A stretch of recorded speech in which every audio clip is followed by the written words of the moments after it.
What's going on, guys? My name is Zeus and welcome back to the channel.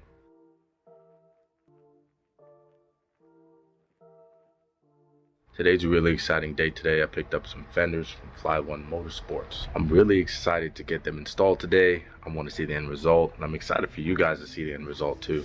So stay tuned to the end of the video and let me know what you guys think.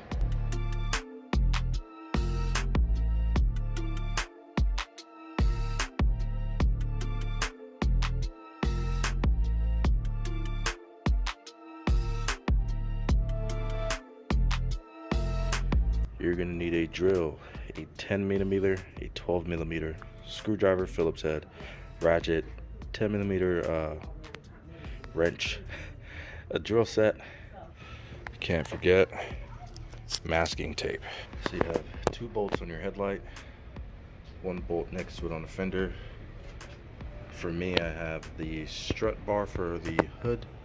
There's another bolt up top, 1 more just above that. You have 1 bolt at the bottom,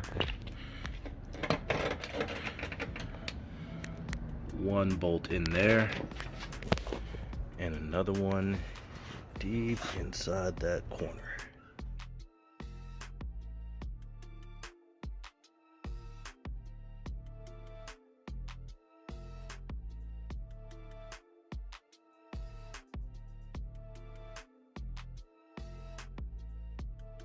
We're making good progress. There is 1 bolt inside there underneath the side skirt.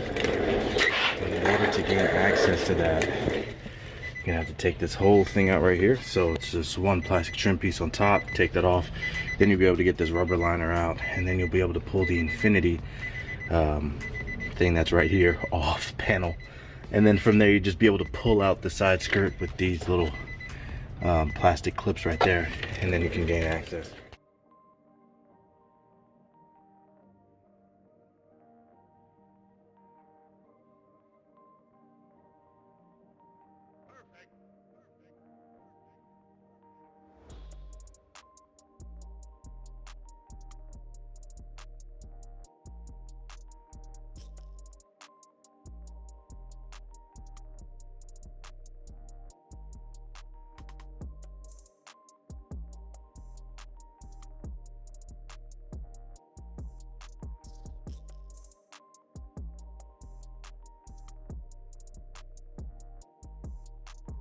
Man, all right, so I have 1 more bolt left.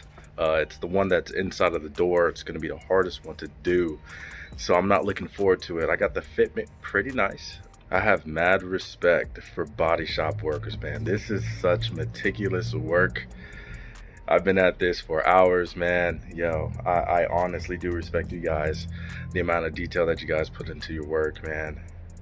On point, man, on point. But this is fun, I'm enjoying it.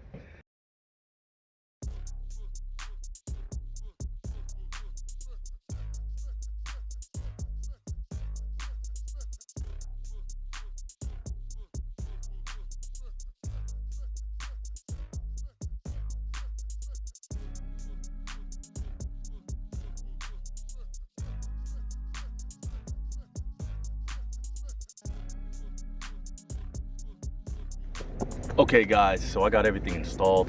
Yo, this came out really well.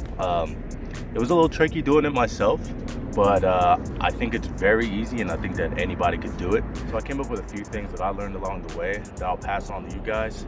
So the first thing I would say to do is to measure from the corners. Like, pick a corner and then actually start fitting the fender onto the body, and then you could just balance it out between 2 corners. The 2 corners that I used were the A-pillar corner and the corner for the headlights, because those are the 2 gaps that I was mostly worried about not fitting. So aftermarket parts are never going to fit perfectly, so expect some gaps in between your panels. The big gap on my car is between the hood and the fender itself. One thing that you can do to remedy that is just adjust the hood exactly to where you want it. Maybe just to get the gaps to be even, so you don't have a big gap on one side and a small gap on the other side. The next thing that I would say is don't just start drilling at the mold points. I just made up the word mold points, but it's the spots that you would look at the fender and think, oh, that's where the hole is. Well, every car fits differently. Just because you see marks on the fender on where the mold had their drilled in holes, don't just go assuming that that's going to be the one for your car, which leads into my next tip, which is use the smallest drill bit that you can use. Go off of that mark and then what you assume to be where the hole is, and then just drill in there and kind of feel out where the actual hole is going to go through to be able to thread in. Then drill a hole out big enough where you can get a Dremel in to actually Dremel the hole out so where the bolt's going to fit through, which leads to my next tip, which is buy a Dremel. They have Dremels at Home Depot and Lowe's that you can get that are rechargeable or battery powered, and it comes with a bunch of different heads that you can use to cut or to bore out holes. That was extremely useful in fitting this fender in, and that's probably something that most people don't have, and why they think that they can't get this job done. Once you have a good baseline of where everything's gonna be at, don't be afraid to stretch it out, meaning to like extend it out to get the exact fit that you want on the body of the car. Obviously don't crack it, don't overdo it, but stretch it out, you know, tape it down, and then drill in those points so it fits and you don't have to deal with those big gaps between your panels. And the last tip I'm gonna give you guys is to just take your time. I'm not a professional, and I'm sure you're not a professional when it comes to body work, or if you are, click off now because I've been embarrassing myself. But plan it out and take your time. I really do appreciate all the guys who've been watching my channel over the past few weeks, have been subscribing and hitting me up on Instagram and just talking to me. I like communicating with you guys a lot. So let me know what you think I should do next to Carmen in the comment section below. Let me know what you think of this video, and just start up a conversation if you want to. But that's gonna do it for today's video, guys. Peace.